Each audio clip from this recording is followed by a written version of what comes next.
GST law में recently एक advisory issue की गई और यह एडवाइजरी जो है जीएसटी रजिस्ट्रेशन प्रोसेस से जुड़ी हुई है।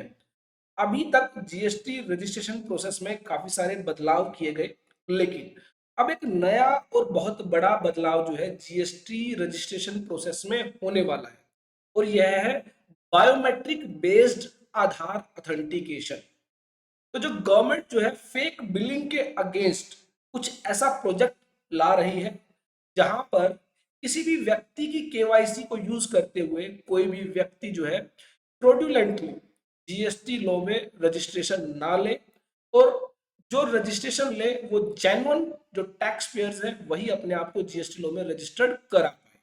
तो ऐसे में एक पायलट प्रोजेक्ट जिसे आप कह सकते हैं जो ट्रायल फेज में रन किया जा रहा है, जहां पर अब आपके जो बायोमेट्रिक्स है, जो आपके थंब इंप्रेशन है, जो फिंगर इंप्रेशन है, उनको रजिस्टर किया जाएगा और उसके बाद जो है आधार ऑथेंटिकेशन प्रोसेस कंप्लीट होगी और फिर आपको जो है जीएसटी लॉ में रजिस्ट्रेशन मिलेगा।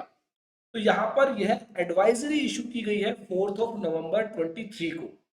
एडवाइजरी में बताया गया है कि जो जीएसटी रजिस्ट्रेशन प्रोसेस है 30 अगस्त 2023 से पुडुचेरी के अंदर जो है इस बायोमेट्रिक आधार ऑथेंटिकेशन प्रोसेस को जो है इंप्लीमेंट कर दिया गया और उसके बाद जो है 7 नवंबर से गुजरात के अंदर यह जो पायलट प्रोजेक्ट है इसको रन किया जाएगा। मींस जो है बायोमेट्रिक आधार ऑथेंटिकेशन प्रोसेस के जरिए जीएसटी रजिस्ट्रेशन अप्रूव किया जाएगा।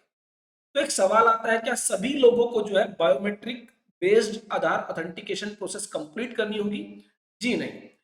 यहां पर कहा गया कि जो सिस्टम है, जीएसटीएन ने जो सिस्टम डेवलप किया है वो कुछ ऐसे रजिस्टर्ड पर्सन जो अपना रजिस्ट्रेशन अप्लाई कर रहे हैं, वो सिस्टम जो है कुछ ऐसे टैक्स पेयर्स को यहाँ पर चूज करेगा, सेलेक्ट करेगा on the basis of data analysis, on the basis of the documents uploaded. जहां सिस्टम को लगता है यह रिस्की टैक्स पेयर है, यहाँ पर जो है सिस्टम को लगता है कि यह जो बंदा है जो जीएसटी रजिस्ट्रेशन अप्लाई कर रहा है ये सही नहीं है। तो ऐसे में उन लोगों के लिए जो है यहाँ पर बायोमेट्रिक बेस्ड आधार ऑथेंटिकेशन प्रोसेस को जो है एप्लीकेबल किया जाएगा। और दो सिस्टम रहेंगे। एक तो जो एग्जिस्टिंग सिस्टम है ओटीपी बेस्ड आधार ऑथेंटिकेशन। अगर सिस्टम को लगता है आपने जो रजिस्ट्रेशन अप्लाई किया है उसके अंदर कोई प्रॉब्लम नहीं है, सिस्टम को लगता है यह रिस्की रजिस्ट्रेशन नहीं है, तो वो सिर्फ ओटीपी बेस्ड आधार ऑथेंटिकेशन से ही आपके रजिस्ट्रेशन एप्लीकेशन को जो है वो सबमिट कर देगा। लेकिन अगर सिस्टम को लगता है आपका जो रजिस्ट्रेशन है वो रिस्की रजिस्ट्रेशन है, तो ऐसे में आपको एक लिंक दिया जाएगा फॉर बुकिंग एन अपॉइंटमेंट। आपको एक अपॉइंटमेंट बुक करनी होगी विद जीएसटी सुविधा केंद्र। वहां पर आप अपने ओरिजिनल डॉक्यूमेंट्स के साथ विजिट करेंगे, अपनी बायोमेट्रिक आधार ऑथेंटिकेशन प्रोसेस को कंप्लीट करेंगे, डॉक्यूमेंट्स को वेरीफाई करेंगे, उसके बाद आपकी जो है रजिस्ट्रेशन एप्लीकेशन सबमिट होगी और एक्नॉलेजमेंट रेफरेंस नंबर जनरेट किया जाएगा। तो यहाँ पर Rule 8 of the CGST rules have been amended to provide it that an applicant can be identified on the common portal based on the data analysis and risk parameters।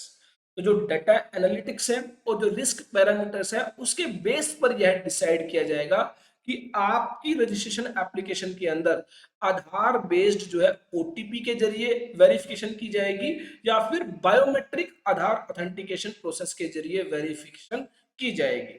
तो यह जो process है already Puducherry के अंदर 30 अगस्त 2023 से launch कर दी गई है और गुजरात के अंदर 7 नवंबर 23 से यह जो है इंप्लीमेंट कर दी जाएगी और लेटर ऑन जो है एक एक करके फेज वाइज जो है बाकी सभी स्टेट्स के अंदर भी आधार बेस्ड जो है बायोमेट्रिक बेस्ड आधार ऑथेंटिकेशन प्रोसेस जो है वो एप्लीकेबल कर दी जाएगी। तो मैंने आपको ऑलरेडी बता दिया है, यहाँ पर या तो आपको ओटीपी बेस्ड आधार ऑथेंटिकेशन जो है लिंक मिलेगा या फिर बायोमेट्रिक आधार ऑथेंटिकेशन लिंक आपको दिया जाएगा।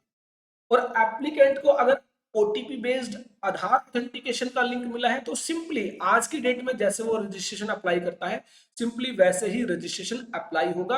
आधार बेस्ड ओटीपी जो है वो आप एंटर करेंगे और अपनी एप्लीकेशन को ऑथेंटिकेट करेंगे और सबमिट करेंगे। लेकिन अगर एप्लीकेंट को यहाँ पर लिंक मिला है बायोमेट्रिक बेस्ड आधार ऑथेंटिकेशन, तो ऐसे में उसको अपनी जो है अपॉइंटमेंट बुक करनी होगी, जो भी जीएसटी सुविधा केंद्र जो लिंक के अंदर दिया गया होगा, और वहां पर जो है अपने ओरिजिनल डॉक्यूमेंट्स के साथ जो है वहां पर विजिट करना होगा। यहाँ पर बताया भी गया है copy of appointment confirmation of email, जो आपकी अपॉइंटमेंट कंफर्म होगी उसकी ईमेल जो आपको रिसीव होगी उसकी एक कॉपी आप कैरी करेंगे।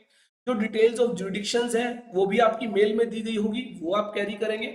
आधार नंबर और ओरिजिनल डॉक्यूमेंट जो आपने एप्लीकेशन के टाइम सबमिट किए, जैसे कि आपका रेंट एग्रीमेंट है, जैसे कि आपका इलेक्ट्रिसिटी बिल है, और जो भी डॉक्यूमेंट्स आप अटैच करते हैं at the time of registration application. और यहाँ पर biometric authentication and documents verification will be done at the GST सुविधा केंद्र for all the required individual as per the GST application form GST REG 01। यहाँ पर GST सुविधा केंद्र पर जो है आपकी बायोमेट्रिक ऑथेंटिकेशन कंप्लीट होगी और डॉक्यूमेंट्स की वेरिफिकेशन होगी। The applicant is required to choose an appointment for the biometric verification during the maximum permissible period। आपको जो है एक पीरियड दिया जाएगा, उस पीरियड के अंदर आपको अपनी अपॉइंटमेंट बुक करनी है।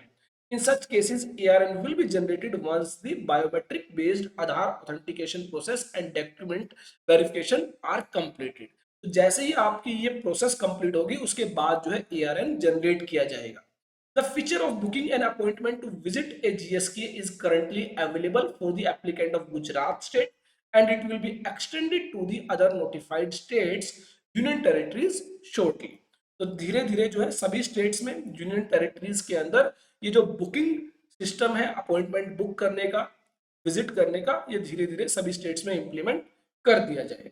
तो ये बेसिकली जीएसटी रजिस्ट्रेशन के अंदर एक नया बदलाव किया जा रहा है। और अगर आप भी जीएसटी रजिस्ट्रेशन करने वाले हैं तो ऐसे में ध्यान रखें, हो सकता है इन नियर फ्यूचर जो है आपके स्टेट के अंदर भी यह प्रोसेस जो है एप्लीकेबल कर दी जाए। तो आई होप मेरी यह वीडियो आपके लिए यूजफुल होगी, और अगर आपने अभी तक हमारे यूट्यूब चैनल को सब्सक्राइब नहीं किया है जल्दी से कर लीजिए। GST, income tax, TDS, ESIC, EPF, corporate law से जुड़ी तमाम जानकारियां आपको हमारे चैनल पर मिल जाती है। उसके अलावा आप हमारी ऐप डाउनलोड कर सकते हैं प्ले स्टोर से, डिस्क्रिप्शन में भी लिंक दिया गया है जहां पर बहुत अच्छे कोर्सेज आपको मिल जाते हैं। अगर आप सीखना चाहते हैं, टीडीएस एक्सपर्ट बनना चाहते हैं, इनकम टैक्स एक्सपर्ट बनना चाहते हैं, जीएसटी एक्सपर्ट बनना चाहते हैं, ईएसआईसी, ईपीएफ की रिटर्न्स कैसे फाइल होती है ये आप सीखना चाहते हैं, करियर बनाना चाहते हैं आप अपना अकाउंटिंग एंड टैक्सेशन के अंदर, तो आप हमारे कोर्सेज जो है इनरोल कर सकते हैं। आई होप मेरी यह वीडियो अगेन एक आपके लिए यूजफुल होगी। फिर मिलेंगे एक नई वीडियो के साथ। Keep watching, keep liking, keep subscribing. All about tax.